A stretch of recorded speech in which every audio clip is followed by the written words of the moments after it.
All right, so here's a research talk at twitch.tv/Dr. Gameology. And this is a completely new segment. This is research talk number 1. And so let's get to it. What we're talking about today is an article published by Adams 2013 in Kaleidoscope. And this article was about the positive impact of role-playing games on different psychological parts of a person. So in this article, they took 8 D&D players and they monitored and reviewed their Facebook activity over the course of a 3-year-long campaign. And what they noticed is that the content of those posts shifted during the time of the active campaign and had 4 compartments of things that they were focused on, things that they thought about more, things that they engaged in two-way communication more often. And those 4 areas were democratic ideology, so the idea that I have an idea, I want to share that idea with you, and we're going to interact on that idea to find out what is going to happen for the greater good of our group, our party, our alliance as we go through the campaign. But D&D is interesting because this is not just communication, it's democratic communication, and not the garbage democracy that we talk about when we talk about our news stations, where no one really is a part of it because we have things compartmentalized so that, like, I can have an opinion, you can have an opinion, and ultimately the people who make the decisions don't have to care about our opinion at all. So this is actually true democracy, like the concept of I have an idea, you have an idea, and then we're working together even if we are on different sides of an idea. So democratic ideology was number 1, the thing that RPGs brought into the minds and lives of these people in their social media posts.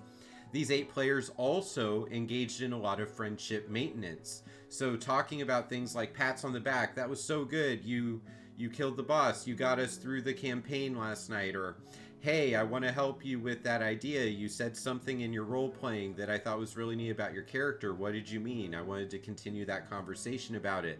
Or even talking about real life, like, hey, you said something about a family member when we were out of the role play last night. Are you doing okay?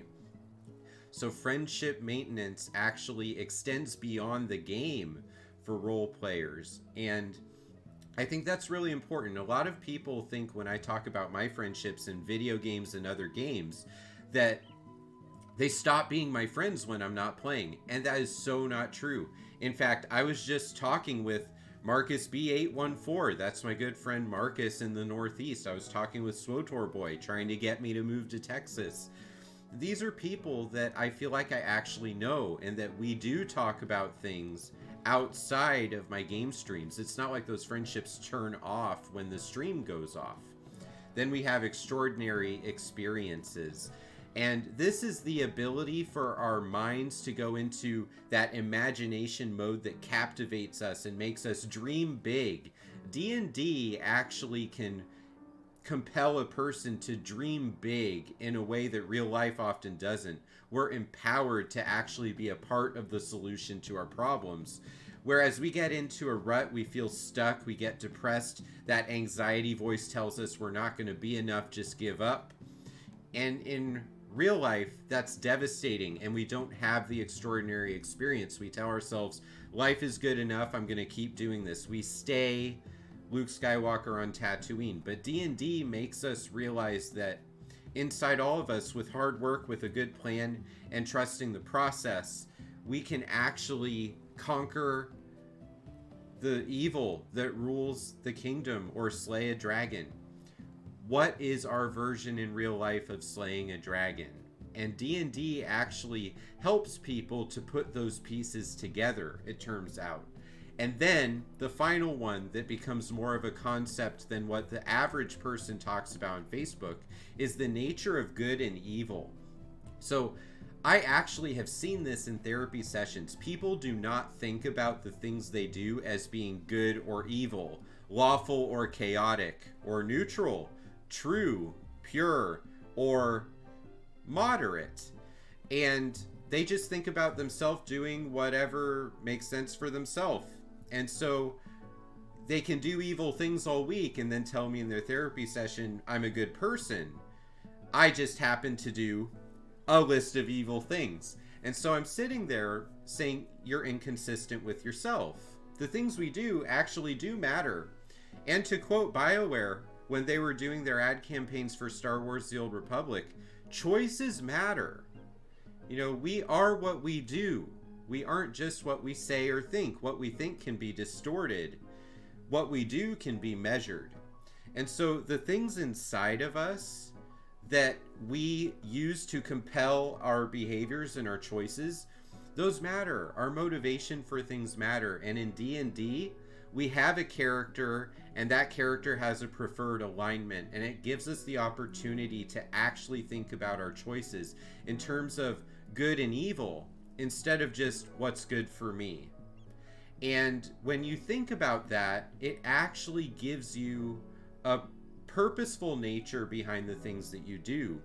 I've talked with many people, whether it be a person who, you know, is a school teacher or a pastor or a priest, or a librarian or a lawyer. They have no concept. They just do whatever they've been doing. And they don't think about the mistakes they make as being good or evil. They don't think about the successes they experience as being good or evil in terms of their consequences and ramifications, the ripple effect that goes out from us.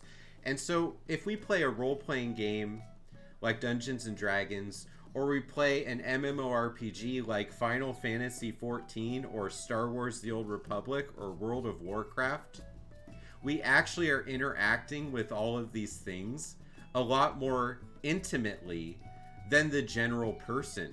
We can see it in our Facebook posts, we can see it in our Discord messages, and we can see it in our lives. And so that is what I got when I was reading this one journal article out of Kaleidoscope from 2013. So really good job on that one, Adams. And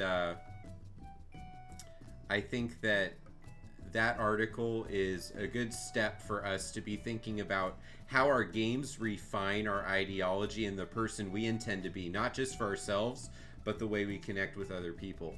And that's our first research talk here at twitch.tv/drgameology. Thanks for watching and continue the journey.